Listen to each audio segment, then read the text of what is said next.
Alrighty, we'll get started. Hello everyone, and thanks so much for coming along to the Wildlife Conservation Careers and Pathways Night. For those who don't know me yet, I'm Charlotte. I'm the president of the Wildlife Conservation Society this year. You'll also hear from Jode, April, and Monique, all members or honorary members of the exec over the course of the night.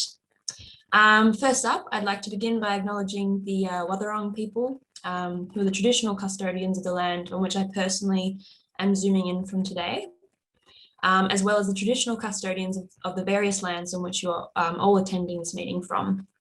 I pay my respects to their elders past and present, and I extend that respect to any Aboriginal and Torres Strait Islander peoples attending tonight. So this event emerged from conversations we were having amongst the exec about how confused and just clueless we were early on in uni, and to be honest, still now, about what we were doing, where we were headed, and how on earth to get there. We knew we liked funk animals and groovy plants, but not a lot more than that. So we hope that this event provides some sort of inspiration and clarity as to what the world of wildlife conservation entails and what a career in it might look like for you. We've got three incredible guest speakers with us today, Ellen, Oakley, and Ruby, who are going to talk about the exciting projects they're currently working on and the pathways they took to get to where they are now. I'm going to hand over to our first speaker, Ellen, in a second. Then Oakley and Ruby will speak for a short while too.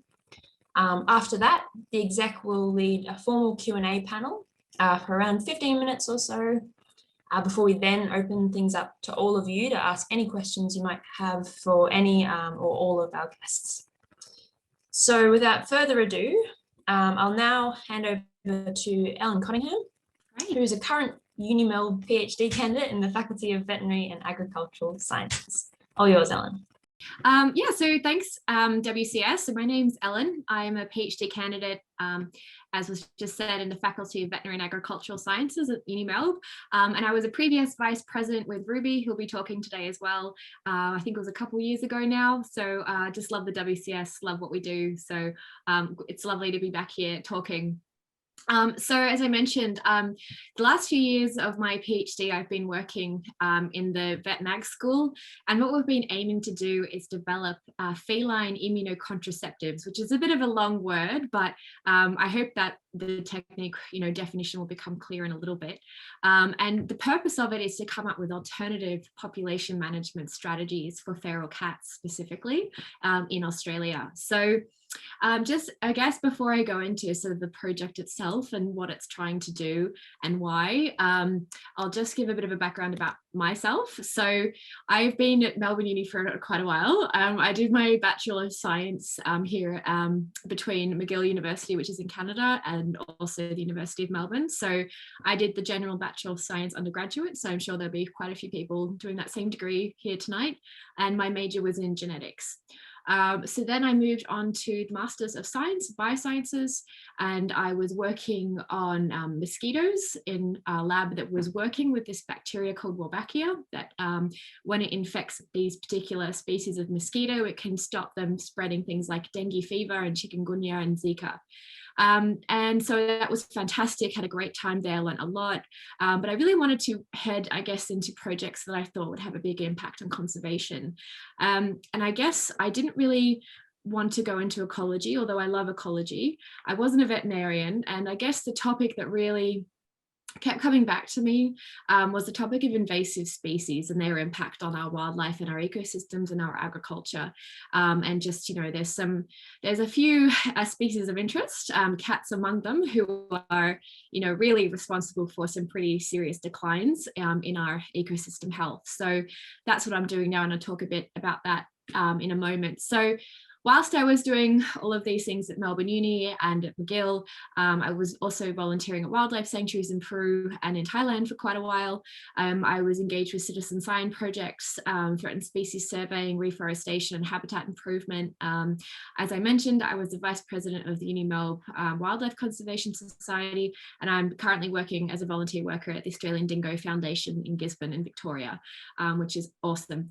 and I encourage everyone to go. So that's what I was been working on. So as I mentioned, I'm just going to talk a little bit about the project that I'm currently engaged with, which is trying to lessen the burden of feral cats on this country. And I think there's going to be a lot of people here who are aware of how bad feral cats are, but it's always good to, I think, for us all to revisit some of the numbers. So we have anywhere from 2 to 6 million roughly feral cats in this country, but that does depend on things like seasonal prey availability. So after a lot of rain, we have a boom in cats. After bushfires, we have a boom in cats.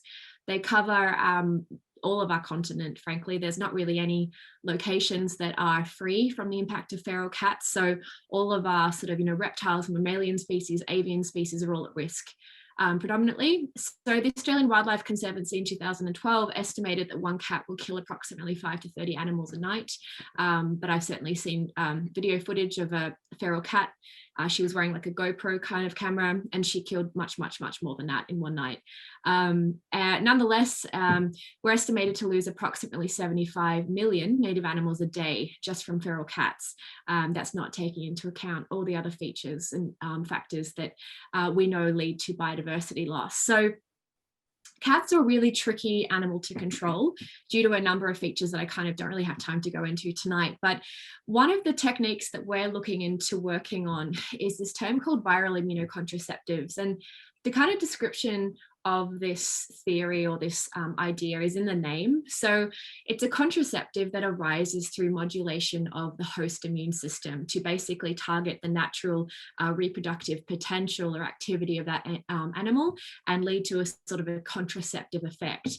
And we use viruses to basically as a vector to get this system working, if that makes sense. So how we go about making viral immunocontraceptives is like as this. So hopefully this will work. Yeah, so what we do is we first identify a reproductive gene target. So this is a gene that if it's disruptive, if it's missing, if it's mutated, leads to really impaired reproductive, I guess, potential of the animal. So they can be partially sterile, fully sterile, so on. What we do is we then clone that reproductive gene target into a virus vector. So we put that gene into the genome of the virus. That virus is now what's called a recombinant virus, and it's carrying these reproductive genes.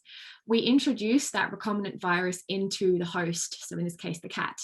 Now, what we hope happens when that occurs is that basically this recombinant virus will infect host cells, and by manipulation and recruitment of the cellular machinery of that cell will lead to the production of these reproductive proteins in that cell.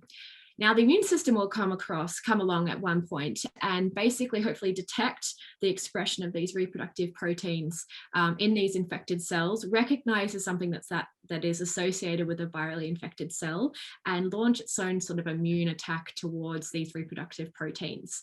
Now, what will then happen is that the immune system will not be able to recognize the difference between what is virally expressed, something that's foreign and should be destroyed, and its own natural activity of these reproductive proteins. And what will happen, theoretically, is that the immune system will essentially kind of turn around and sort of impair its own reproductive potential. And so you get basically a sterilizing or contraceptive effect of the animal. So the idea is that we use viruses these cats have already. They're not viruses that induce much in terms of clinical signs or adverse events or anything like that. So the cat shouldn't even know anything's wrong. Just by the end of the infection cycle and that immune response, they should be infertile, sterile. So it's a really good way to rapidly decrease a population without actually having to cull cats. So this is kind of what we're working on in the moment. So I'll just get to the next slide. So kind of the impacts with immunocontraceptives is that they have the ability to be potentially effective biocontrol agents that are species specific. Now, luckily in Australia and other places like New Zealand, our animals are really, really, really heavily diverged from the rest of the world, which means that viruses that we use are going to be really specific to the particular animal we're trying to target, in this case, cats. We don't have any native cats, right? So this strategy will only work in cats. It can't affect any other animals in our continent. It's non-lethal, as I mentioned. So the cat shouldn't be harmed in any way. It shouldn't even have really much in the way of discomfort. So it's a really, I guess, that's quite important to us to investigate where possible non-lethal options. As I mentioned, feral cat control is really resource intensive. So this might have the potential to be, a lot less demanding in terms of that input. But ultimately, most of our native species, the ones that have, become threatened or are now extinct on our mainland, they really cannot be introduced back onto our ecosystems unless feral cats are removed from that area, which makes those, big fenced off areas, those reserves really important. But it's kind of, a sad thought to never be able to release these animals. So we really need to control cats as well as a couple of other species if we're ever going to reintroduce and safeguard our future, ecosystems and native species. So I'll leave it there. I'll stop sharing. That's my little brief intro into my work. Awesome. Thank you so much, Ellen. Well, it's so fantastic to hear about such fascinating research and in such an extremely important issue as you outlined. So thank you. And we're excited to see what comes out of it. Yeah. So it's fantastic. So we'll now, and we will obviously have opportunity for questions after our three speakers, but for now we'll hand over to Oakley, our second speaker for tonight. Oakley graduated with his Masters of Science in 2019 at Melbourne Uni, and he's now working at BirdLife Australia. So take it away, Oakley. So I was also part of the, theoretically I was part of the WCS in undergrad, but I was one of those people that never actually came to anything or did anything. And I think that's probably one of my biggest regrets. So I'm really glad that there are so many people here who are really interested, because I think conservation, especially in today's day and age, is really, there's a lot of people who are interested, but a lot of people don't really take the extra step. And I think the sad reality is that opportunities in this field can be really hard to come by.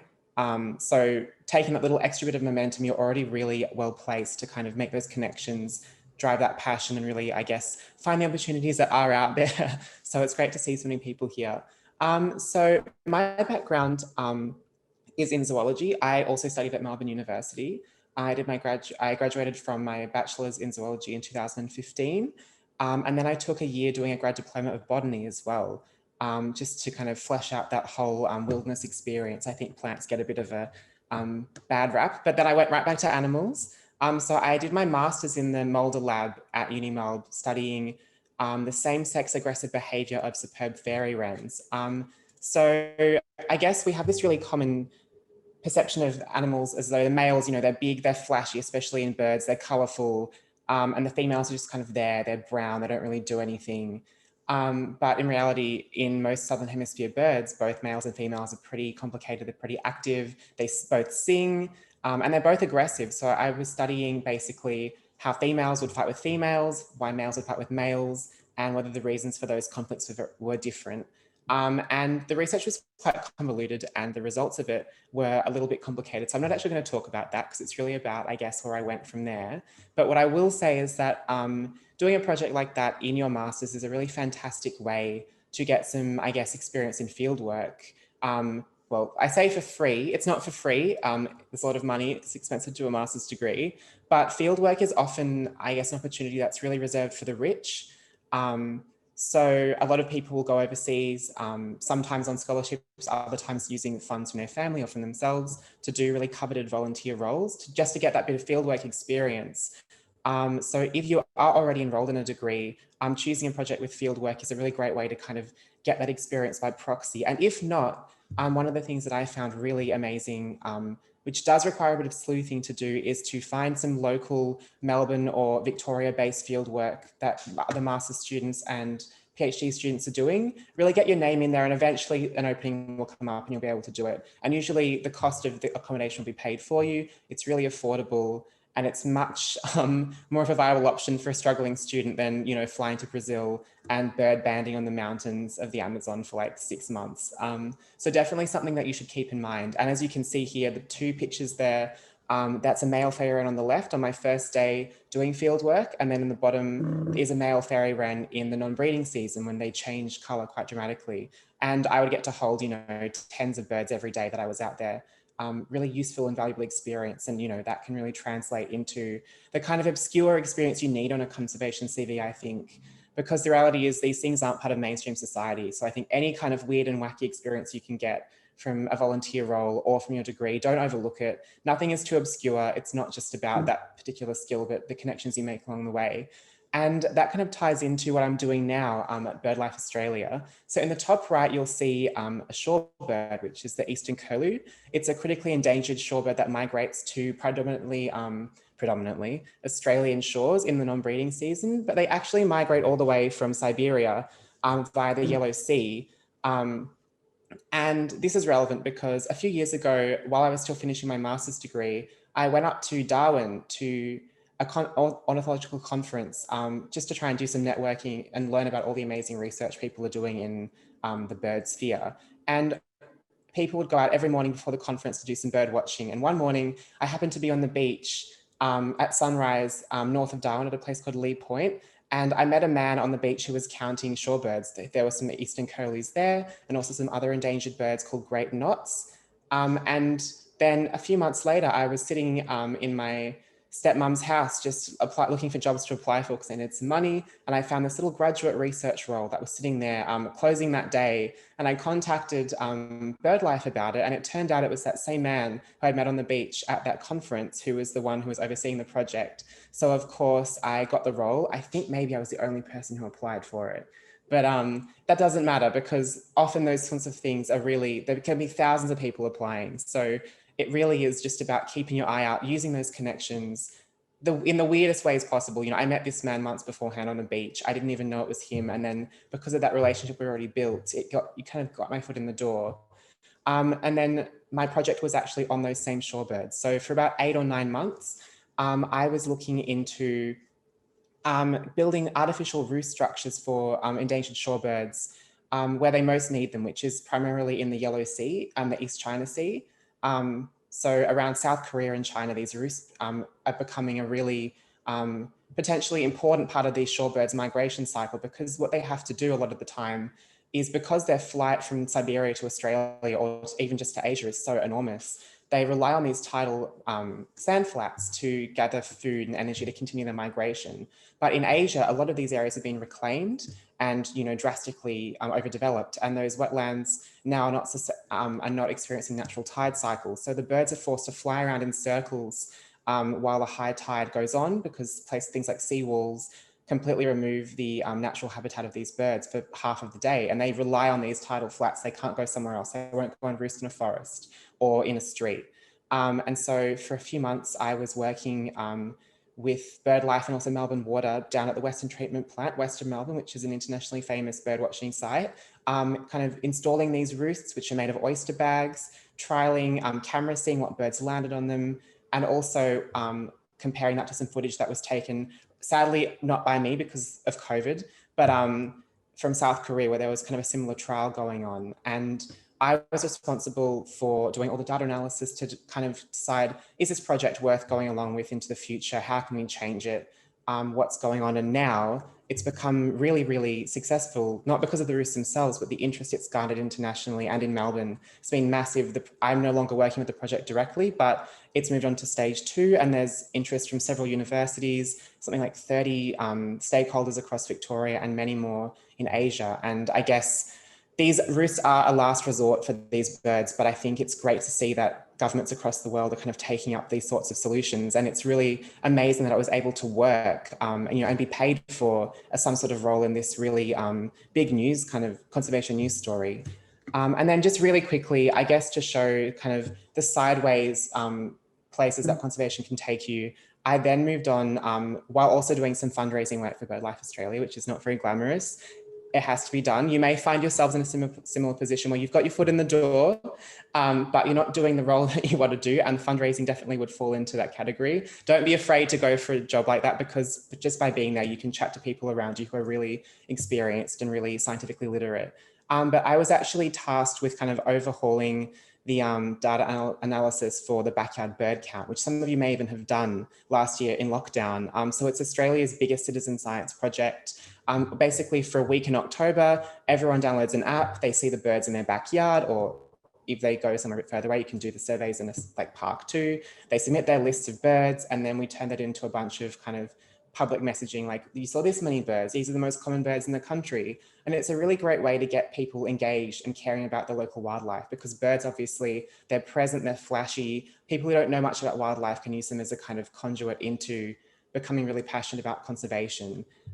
This year, I think we had in Victoria, just as an example of how important our connection to wildlife can be, a double participation because probably of the lockdown. Other states didn't increase by so much, but twice as many people in Victoria got on board. And then I was responsible for delivering councils all of their reports. About 110 councils asked for reports of this data, and I was responsible for sending those out to them and providing them with all that information.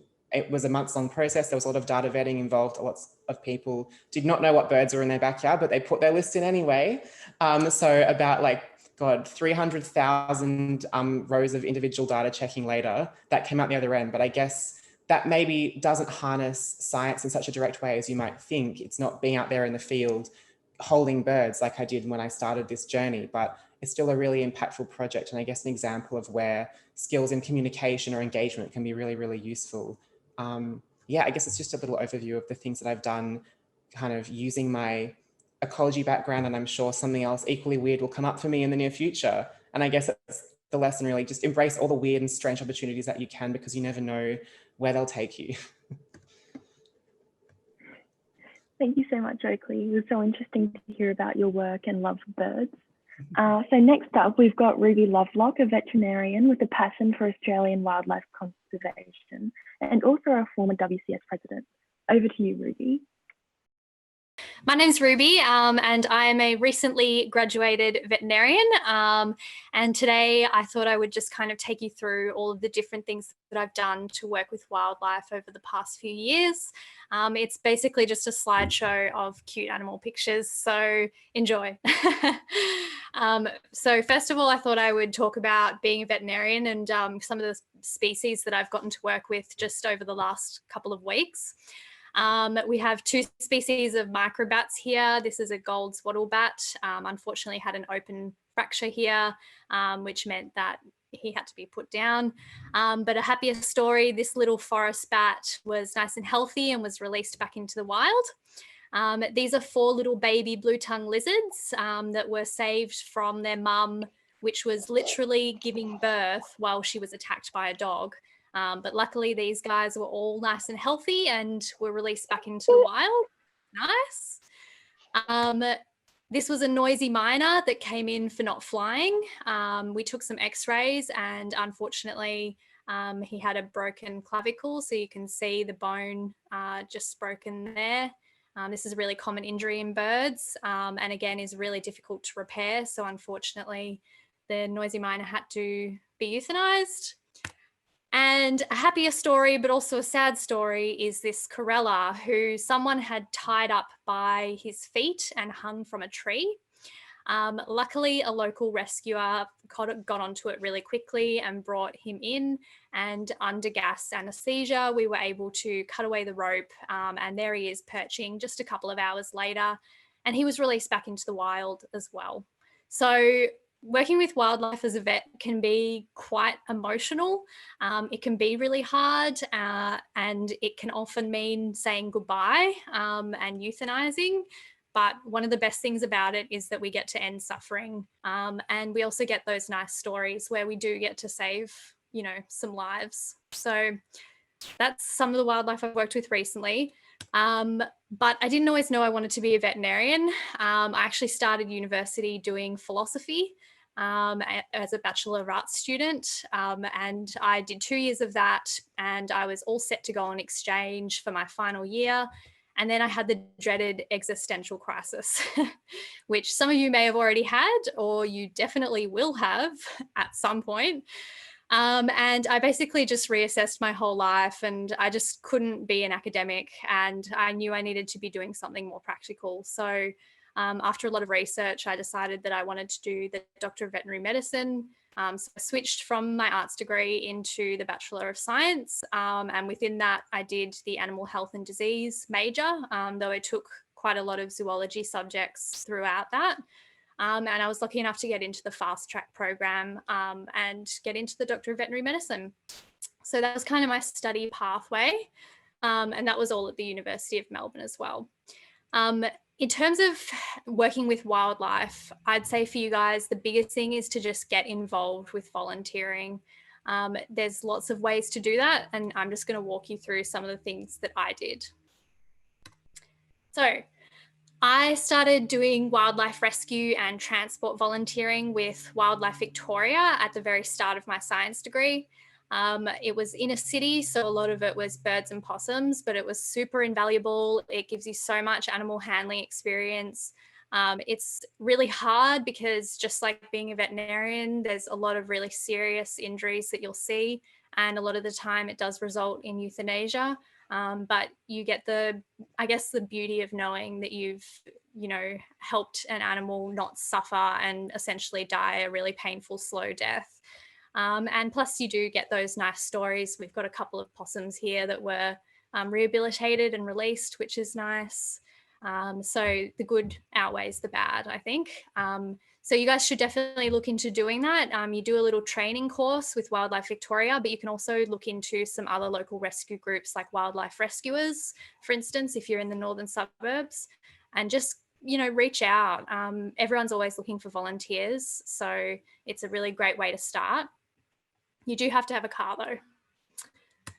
And then I've also done some work with wildlife shelters and hospitals around Victoria. So this was kind of people I met through doing my wildlife rescue, and I got to work with some really amazing species. So we've got eastern grey kangaroos, swamp wallabies, wombats, koalas, tawny frogmouths. A lot of these animals require hands-off rehabilitation, but the joeys and orphans do require lots of cuddles and feeding, which is the best. And I had to dedicate a whole slide to wombats because I love them so much and they are so adorable. And look at their feet. That's their hind feet. They're just so anatomically awesome. And these were two little ones called Diesel and Misty being rehabilitated, and they love butt scratches. So there's a fact for you.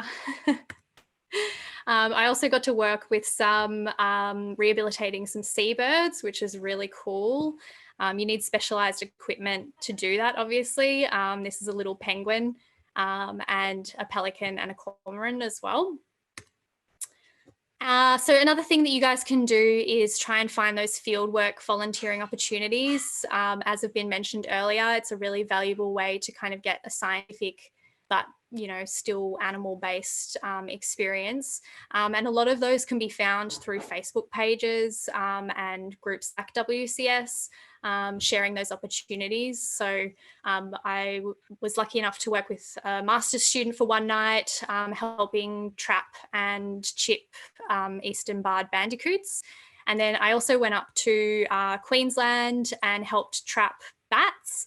We took samples of blood and measured them under gas anesthesia, and then we got to rehydrate them with fruit juice before they were released. And they're really cool. They're basically like flying puppies.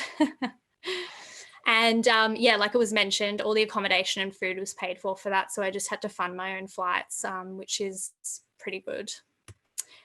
These are some of the things I've done during my veterinary placements. I did extra placements while I was doing the veterinary course so that I could get more exposure to wildlife. So we have here a pelican who had a fish hook ripped through his pouch, which was surgically repaired. And I got to be involved with the rehab of that, which involved hand feeding fish, which is actually terrifying when they're trying to come at you like this. Then we have a koala that has chlamydia of the eye. This was a surgery, enucleation, which is an eye removal of a koala down here in Victoria. Did really well post-surgery, looks pretty gruesome, but this is a peregrine falcon that had a broken radius, and we've got a black-tail feather cockatoo having a shower there. And something else that I would super encourage is to get involved with wildlife organisations and groups, be that in uni, be that outside of uni. It is just an awesome experience. You meet amazing people like Ellen, who was vice president while I was president of the WCS. And you just really can get involved in so many different ways. I did some volunteer work with the Forest Collective, with Friends of the Earth, and I had a really good opportunity to do some, I guess, activism, and see that kind of side of conservation. And there's just some really awesome, passionate people involved with that. And then I was also secretary of a group called Wildlife of the Central Highlands, or WATCH, which is a group that goes into forest that's earmarked for logging, tries to find endangered species. And if it does do that, then it gets given like a protected area and they can't log within a certain amount of the sighting. So that was really cool and a really good experience. The WCS is an awesome group. You guys should definitely stay involved throughout the semester. Some of the really valuable feedback we had was, like, I had people tell us that joining the WCS was the best thing they did in uni because it opened up their world to some new experiences and they met really cool people through it. So I would really encourage you to join up and be an active member. And yeah, just have a look at what other groups are operating maybe in your local area as well. And as you've probably all guessed by now, if you're going to do wildlife, you're probably going to need to do research. It's super valuable. And within my course, I had to do research as well. So I did a project on mapping mange, so sarcoptic mange, which is a horrible little mite that was introduced to Australia. And it causes really serious animal welfare consequences, just horrific itching, hyperkeratosis, scaling, and can actually cause death eventually. And we managed to find suspect mange in new places in Victoria that hadn't been recorded in before, and in new species as well, which is really cool to do research and, you know, find new things. It's exciting and it's fun, and yeah, I would encourage you to do it for sure. And then I guess some other stuff that I did was just some other courses on the side. So I did a bunch of different courses while I was doing the Doctor of Veterinary Medicine, just because I felt that I wasn't getting enough specific exposure to the content that I wanted. And also going to conferences is such a great thing to do. You really make good connections, but it's also just really fun and you learn so much. And being a member of the Wildlife Health Australia and the WGA, I would really encourage those two organisations that you join up to. They're very scientific based and super important in pushing policy for wildlife in Australia. And also just joining your local wildlife and conservation groups as well. So my basic message is, if you're passionate and you like wildlife, just get involved. There's nothing that you can't do that won't be a good experience. Get active and volunteer wherever you can. You can always find time. And you know, it is really hard when you're a student because you might be supporting yourself. You know, I lived out of home and I had to work to support myself as well. And I always felt like maybe there weren't the opportunities that I thought I could get because I couldn't afford some things, but you actually can if you just look for the right opportunities. And yeah, there's a lot of really good stuff happening in Victoria. And also just remember that you don't have to have hands-on wildlife experience to make an impact on wildlife conservation. Research is so important, doing activism and even, you know, sharing stuff on Facebook, I think is just like really great. I think armchair activism is awesome. The more we share, the more people care. And yeah, that's all I have to say. Thanks, guys. Cool. All right, Definitely. so the exec team will head into a little Q&A before we open it up to the rest of our members. And I might just start with you, Oakley. It was a great little presentation, but I think we'd all maybe like to hear what one of your typical work days might be. Oh God. Well, the ugly truth of it right now is that I'm between conservation projects. So right now I'm actually helping out with the fundraising team at BirdLife 5 days a week. So you can imagine that's basically just an office job. And that is another thing that I mentioned. Things can go sideways, but don't be disheartened because you're still there making a difference. If no one was processing those donations, none of the researchers would get funded. But I think when I was doing the backyard bird count, it was really all over the place. Like a lot of conservation things, I think depending on what you're doing, it can be quite different to a typical 9 to 5. So that was mostly done from home, partly because COVID was still a thing really in Melbourne at the start of that role. But I would basically, depending on what I was doing, there were phases. So early on, I was liaising with the media people at BirdLife, trying to get some stories from the numbers that had come in. There was a lot of emailing around to different people. And it was very much communicating with others. And then in between all of that, I would be basically in a big Excel sheet, kind of pulling out things to make stories, making lots of pivot tables, maybe not what everyone wants to hear, but I guess it's an example of kind of the hands-off wildlife conservation outcomes that Ruby mentioned. Then towards the end of that role, there was a lot more, it was basically just me by myself. There wasn't really much liaising with other people. I would kind of just, I would do a lot of data cleaning, looking at records in eBird and the Alice Living Australia. So that is kind of taking those niche kind of skills and using them in a way that most people wouldn't be able to, I guess. That's really where your passion, your, I guess, own skills can come in handy. It would basically be from 9 till 5, looking through maps, figuring out which birds shouldn't have been in those records, taking them out, kind of assessing those all. It was quite repetitive, but not so different from what you'd be doing in a master's, say, with data entry or data proofing. It has a lot of similarity to that. So if you've done that before, I guess, that can crop up a lot in conservation related jobs in the future. And then after that, I would then be using ArcGIS to make maps of the council reports and basically just writing up these reports for them. So that was kind of those office-based roles where the 9 to 5 day, maybe with that backyard bird count, wasn't really a typical kind of office situation. And also you can do those sorts of jobs from home at any time of day. So if you're a bit of a night owl, you can really take advantage of that fact. In wildlife, whenever you're doing field work, I feel like being a night owl is usually a bad thing because you've got to get up at 4 a.m. most of the time. So there are some benefits to not being outside. When I was working with the Shorebird Roost project, when I did have field work, it would basically be driving down to the Western Treatment Plant. I actually don't own a car. I'm getting one very soon, but I didn't own a car. So I actually had to have volunteers come with me. And I would use the promise of getting into this restricted area as a lure for my friends and even my mum a few times. She's very into wildlife. She came down.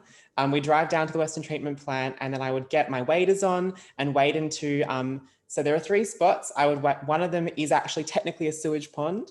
Though it's really, really diluted. It's like the last step before it's no longer sewage. So it was very safe, but technically was a human sewage pond. Put my waders on, wade into the lake, change the camera traps, look at the roost, see what birds were on there, check nothing is broken, change the thermometers that I put on these little floating structures, get out of the water. Then I go and do that at the other 2 spots, which thankfully were on Parks Victoria land and were not in the sewage part of the farm.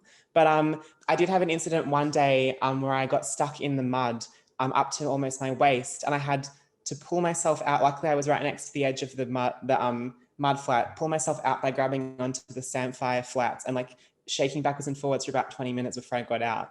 So there is no such thing, I think, in those kinds of roles as a typical work day. I think that really would depend on what you were doing. A lot of the time, jobs that have field work may not be field work 5 days a week, or it can vary wildly between weeks. You may have a stint in the office or even at home now. A lot more people are working in research from home. I don't see the research staff at BirdLife come in nearly as often as they used to because that expectation is gone. But then you may end up having a really long stint out in the field, especially if you were to do a job in, more hands-on on the ground. If you're working for rehabilitation or like working as an ecologist or a consultant, you probably would spend a whole week or 2 out in something like remote East Gippsland, really getting your hands dirty. Then you might go home and have your long weekend off and then right back out again to the field. But I think those roles I had were really, some of them involved field work, but then others were really that kind of hands-off work that really doesn't directly involve getting up and close with the animals, which is a shame, but it's also really rewarding in its own way and also really important. We can't all be out there at the coalface all of the time picking up cute fuzzy animals. Someone has to be sitting there crunching the numbers behind the scenes for it all to happen. Yeah, definitely, Oakley. Thank you for that. So I do have one question for you, Ellen. Hearing about your really interesting master's and PhD projects, and this might be more sort of indicative of my lack of knowledge about genetics and molecular biology, but it was really interesting hearing about how you, in your master's project, looked at mosquitoes, invertebrates, and potentially preventing them causing disease, and then how you moved on to vertebrates, but maybe the disease is the link there. But like, was it quite a bit of a like a difference? Did you have to sort of struggle with like that sort of change of topic, or were you able to sort of quite easily go between those, or how was that sort of transition? Yeah, oh no, it was a huge learning curve. Yeah, no, it was huge. I'd gone from working with mosquitoes, and I did some molecular work. So I spent a lot of time in the lab. I like being in the lab. I like it because it's your own schedule. It's your own time. You're not expected to be there 9 to 5. It's when you need to go in, you go in, and when you don't, you don't. So, but no, going from working with insects and, doing that sort of thing into a very virology. So I work with viruses all day and cell lines and cell culturing. A lot of, we have to be pretty careful about some of the stuff we work with. It was very different. It took many, many months to get comfortable with it. So, it's exhausting at the start. You're just waiting for a time when your brain is not mentally fatigued. But the thing is that, I guess with the projects I like doing, some people are really great at being able to keep working on projects even when it doesn't really grab them. They'll do it because that's their style of work ethic. I'm not like that. I wish I was like that, but I'm not. So this project, I guess this cat project, it's my passion, it's my dream project. There's nothing else I'd want to be working on.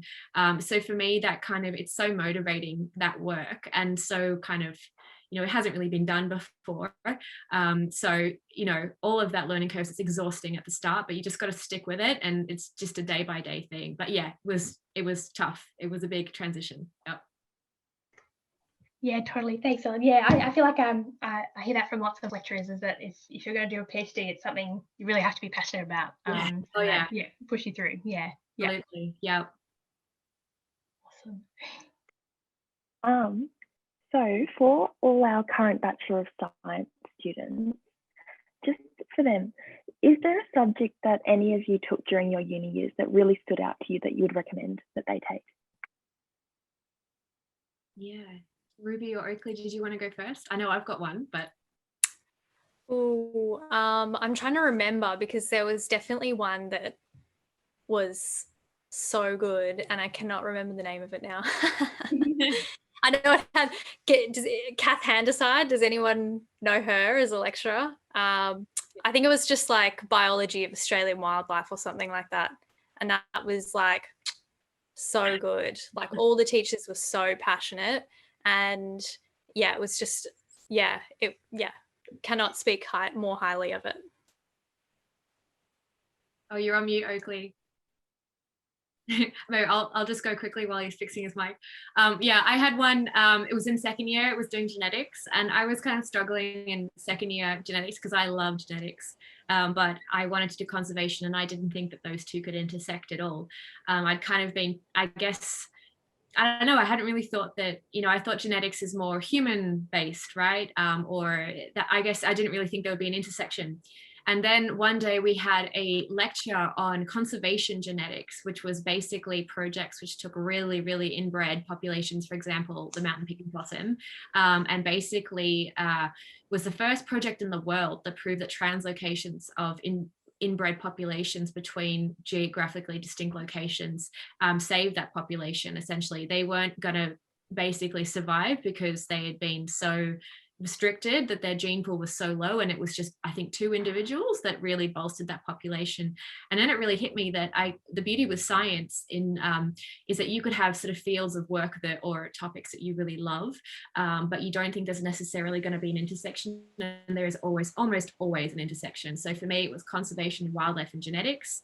And you'll find an intersection there if you look hard enough. There's always going to be one. So that's why I think science is great. So, but there was that second year topic, which that was the topic one lecture, and it was a bit of an epiphany, that lecture.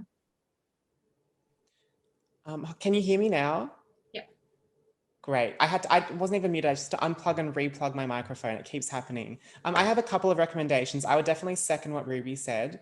Australian wildlife biology, Kath is retired, as people who are doing the subject now will know.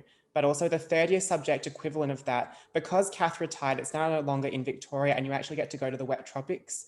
I think it's called tropical field ecology. I'm really jealous and mad that I didn't get to do that subject. I know one of the people who helped run the subject a couple of years ago, and by all accounts, it's amazing. The wet tropics is like a biodiversity hotspot. I went up there for the first time over New Year's for bird watching, and I was blown away. So definitely take that. That'll give you some kind of field work practice as well, which I think if you're going into masters, or just in general, if you like wildlife and you're in this society, I think do that, and do wildlife biology if you haven't already entered your second year and you're not enrolled in it yet, enroll in it. The other thing I want to say is I did this as a master's subject, but there is an undergraduate equivalent, and that's science communication. I think it's incredibly important, and I know a lot of people may feel that their writing skills or their presentation skills are not up to the level they'd want them to be, or they don't see it as a necessary skill, but without good communication, science doesn't really get across to the general population, and there's no point to doing it really beyond our own little bubbles. And to be quite frank, a lot of scientists are appallingly bad at sharing their research. You go to a conference, every poster is ugly. They can't speak. It's, sometimes that's harsh, but these people who care so much about their research and their work, which they've worked so hard on, they just can't get it across in a way that's engaging or makes people care. And I think so many of the things I learned doing science communication, I already went in thinking, oh, it'll be fine. It'll just be things I've, already know. And it's not. The simplest bits of advice can be what sticks with you forever. So whether you're in undergrad or postgrad or both, definitely take the science communication class for general audiences. If you're doing a master's at Melbourne, I think you have to do the research focused one, which is a great subject, but take the other one as well. If you have any inclination of ever communicating things to a person who is not a scientist, please take that subject, because I think being able to communicate science and, your own, in this case, your passion, conservation is a thing that, you can entrench in generations really easily compared to, trying to get someone interested in like calculus. It's pretty easy. Like there's a pretty bird. Now you should care about wildlife because look how cute it is. I think that was probably the most invaluable subject for me in terms of the skills it gave me beyond just my research, but just in day-to-day life, those skills really will stick with you. So yeah, that's my recommendation. Number one, take science communication. Yeah, absolutely do not regret it. Number one best subject I took for real life use, even though it wasn't the most interesting of all the subjects in terms of the theory. It's just so invaluable, and it pushes you to do things that you would never want to do that are not in your comfort zone. But once you've done them once, you can do them again and again. So yeah. I loved that answer. And I'd like to add, as someone who did arts, that you should do philosophy subjects as your extracurricular. How you have to do like an art subject. It's super valuable. Knowing how to write a good essay will save your ass in science so many times. So that's just my 2 cents.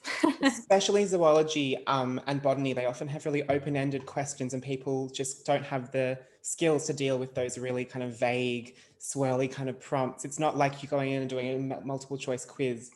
I'll be like, write 2,000 words about this concept, and you just kind of have to do it. And a lot of the marks, having marked a lot of those assignments myself, do come from your ability to like write a coherent and expressive piece of work. So even just pragmatically for getting good marks, definitely agree with Ruby. Awesome. Thank you so much for those recommendations. All right, so it's getting on. We're going to open the floor up now. If anyone has any questions, feel free to turn on your mic, or your video would be great, and ask a question, or you can pop it in the chat as well. But yeah, we'll probably leave it open for the next, like, if the speakers are happy to stick around a little bit beyond 8:30, we can keep chatting for a little bit. But we'll try and get a couple in at least. So yeah, if anyone has a question.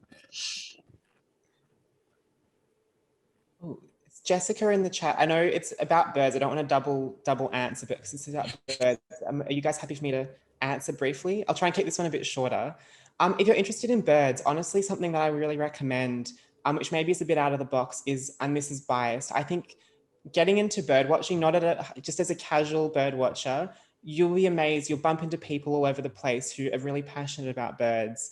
wildlife carers, often are bird watchers. A lot of people are much older, but that's something you can do even without binoculars. You should definitely invest in them if you decide you like it, but just go out, learn the birds in your area. You can do it anywhere you are. So it requires really almost no investment at all. And it's a really great way to get started even before you've found those kind of organizations and links. But I think even if you're not a student, you can still volunteer. A lot of people will take volunteers who aren't students, but just have a passion for that field. So, you are studying.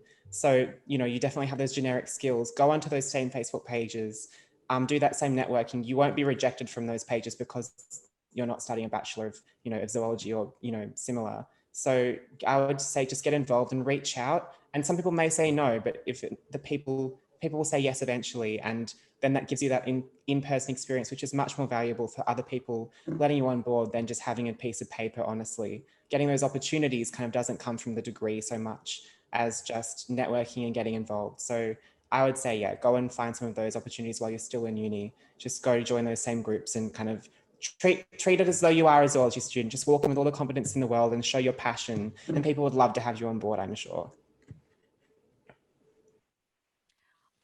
Also, I'd love to add to that I knew a woman who did a lot of the volunteering with like PhD and master's projects, and she wasn't studying anything at all.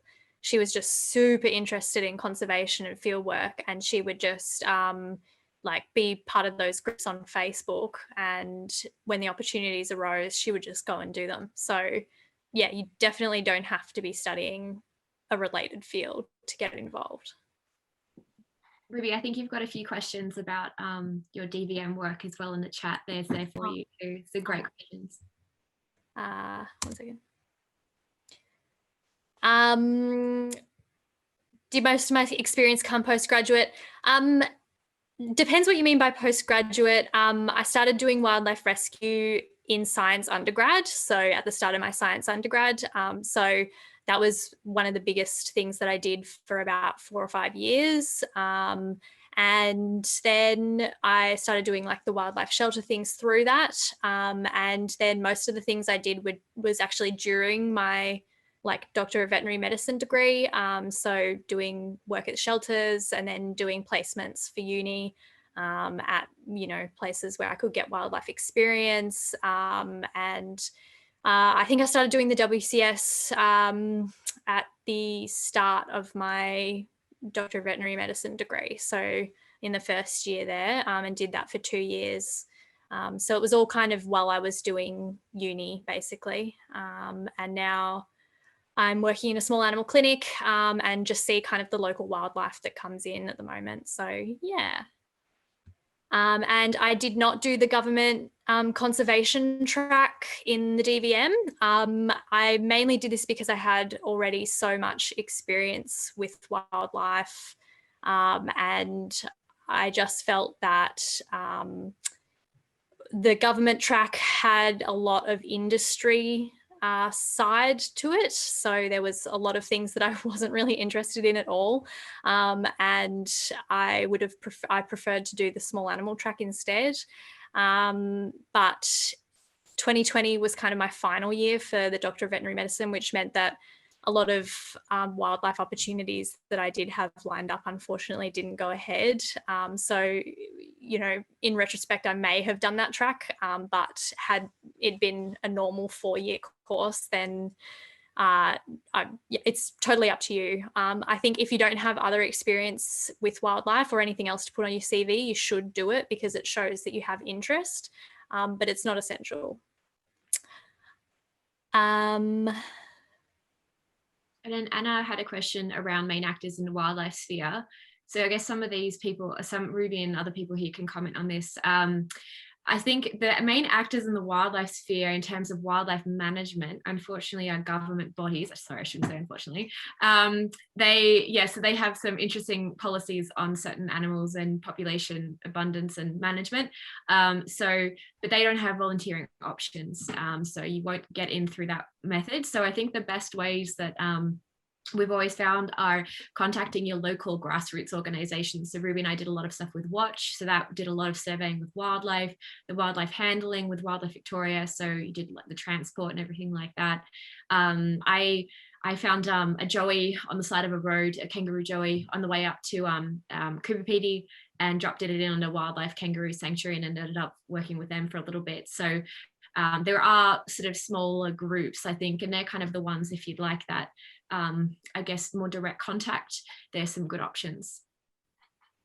Yeah, I just wanted to say thank you for that, Ellen. It's really interesting. I'm only a semester into my Master of Environment, and everyone is saying, don't go government.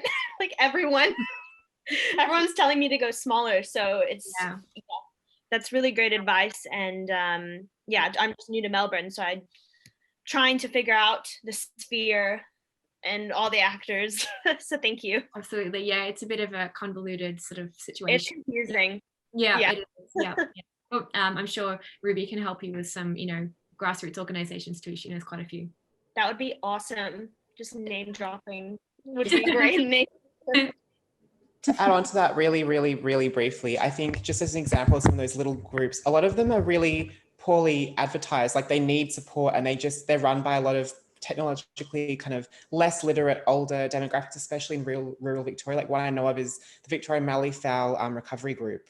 They're not very big, and they do really important monitoring work on those species. So there's hundreds of little kinds of friends of or conservation groups all dotted around the state that do a lot of really important work, or maybe the only people who are really looking out for their local wildlife. And if you look them up, you find them, but if you don't look them up, you'd never know they exist. So that is really local, but some of them do quite impactful work, or may work or get grants with like master's students, or even sometimes local council and government. So really do some sleuthing around.